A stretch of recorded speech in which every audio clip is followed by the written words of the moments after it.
Hi guys, ito na yung vermicast. Ito guys, oh. Ayan.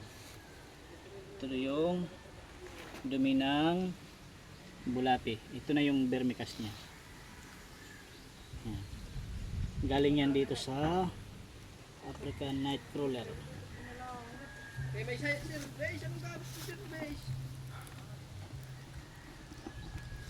Boss, nakano ka, boss? Ha? Naguyag. Nag-iinuyag, nag-experiment to. Ano naman tinanong ito? Ha? Ano naman tinanong? Tinanong nga pagkaantunuat eh.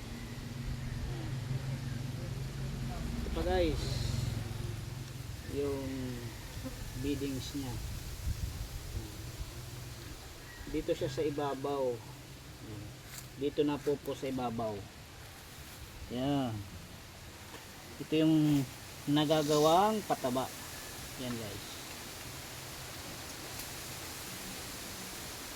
Yan. Gulay na hindi na magagamit. Karton. Yan. Pagkain ng bulate. Ito guys, oh. Yan. Yan. Yan yung pagkain nila guys. Yan. Yan, oh. Yan. Yan. Hindi siya masyadong maalaga. Masilan lang kasi pag naputol yan ay wala na. Tapos na ang maliligayang araw. Hindi sila kailangan, hindi sila dapat may stress din. Yan guys.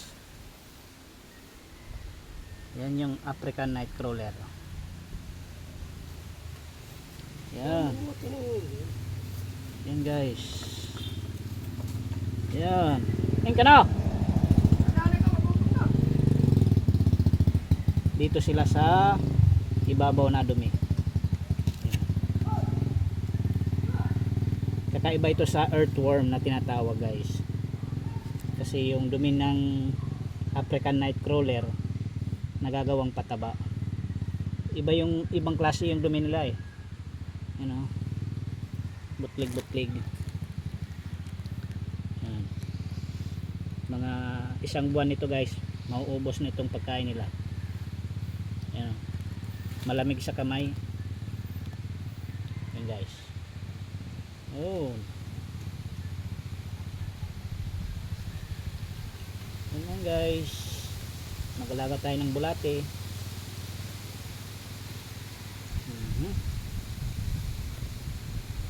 And guys, thank you for watching kasi gagawa uli kami ng panibagong beadings ngayon.